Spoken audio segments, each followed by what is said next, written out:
Today I want to share with you some tips about how to sit in an effective position for your breath practice. And it's because most of our breaths are about being seated, so sitting down. A few of the breaths you certainly can lie down for, maybe do when walking. So for example, the Anapanasati, the very first breath that you'll see in your breath card set. That one you could do in any situation. But most of these breaths, sitting down is really great. So let's first talk about a few principles and then I'll show you some examples. So principle 1 is about being tall, sitting up straight as if your spine is going right up, stacked on top of each other, not bending forward, not arching back, you're sitting up tall. There is a degree of alertness with that. So you're not so likely to get sleepy. I imagine if you were lying down, sleepy, sitting up straight, not so sleepy. Another really important principle is about stability. You want to make sure that when you're doing your practice, you're not really worried about wobbling, for example. So stability is number 2. Then a third principle is comfort. Now, you don't want to spend your whole practice like being in so much pain because you're sitting in like the yogi's perfect position, because that's not going to be effective for you to experience the breath.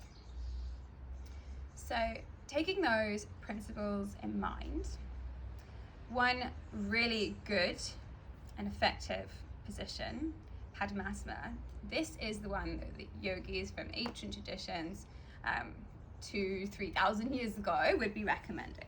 Let me briefly show you. I can just about get into the position. So for that position, you see I've got my spine up straight, not forward, not backwards. I happen to have both feet on top of the thighs. In fact, ideally feet would be facing more towards the sides rather than up. But you can see here that my knee is raised up a little bit. It's okay if it does a little bit, but really it would be down a bit more. And I have to say, like I do have hypermobility in my joints, so that makes it a little easier for me to do this. And I could probably do this for a few minutes, maybe 5 minutes, but I wouldn't say it's comfortable. It is stable, you know, like the fact that like we've got triangle, if you think of geometry, but this is a very stable position. And I can feel, for example, that my core, my abdomen doesn't really need to work very hard. Like that's all happening through the legs. So stability, tick. Tall spine, tick. Very alert, but comfort, not great for me. And for most people, this is really, really uncomfortable. But that is an option. Okay, so then another one, for example, would be half lotus, half Padmasana. So you have one foot on top and your other foot underneath. And this is one of the positions that I like to sit in quite a lot. For me, it gives me that balance of the tallness, the stability, and comfort. The second one that I use a lot, so the third one I'll show you for today, is called easy pose. So your legs are kind of crossed, but both feet are just resting on the floor rather than on top of the thighs. And for me, this gives me quite a lot less stability. Like the crossing of the legs does give stability, but then the comfort is much easier in the hips. So some days this is perfect for me. Now, that's most of the traditional seating ones. There are a few poses that otherwise you could do, such as kneeling on your heels. That particularly for Simba, so the lion's breath, that's a really good pose. But you know, a lot of people's hips are just currently not as mobile.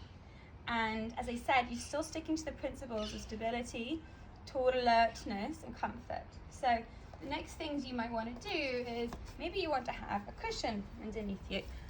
I often do that too, so just a cushion in any of those 3 positions just elevates the hips a little more so the knees can come down. So that is an option. Also, right here I've got a bolster. So you can have a bolster or an even thicker cushion. You could be sitting up here with your knees down to the floor. That's quite, yeah, I can feel that's stable. Not as stable for me as sitting straight on the floor, but it's a lot more comfortable. So that's a good one. And then one more with the bolster that's really good if your hips are giving you grief at the moment would be like to straddle over the bolster. Yeah. Now, maybe you find that you don't have a bolster or any of those positions, that they are not available to you. And so I'm going to show you what you could also do if you want to practice in a chair. The bolster aside, handy chair. So I'm going to go at an angle for you. If you're sitting in a chair, you do not want to be slouching back like this. You'd want to be sitting forward a little bit so that your back is not touching the back of the chair, if that's possible for you. You'd have your feet down, your knees a little lower than the hips, so this is good actually. You wouldn't want to have your feet up there. I don't know what kind of chair you'll be on though. And then you could have your hands like rested on your lap. Key thing here is that again, you don't want to be leaning forwards or backwards. You're going to be thinking of that tall straightness. Personally for me, I find I am not as stable. I can feel there's more sort of movement and fluidity in my body, so that is not as effective. But for some of the more gentle breaths, or maybe I'm sitting at work or at a friend's house and I'm on a chair, like, yeah, I could do a few breaths here and that would be beneficial. So that is all about how to sit for an effective practice.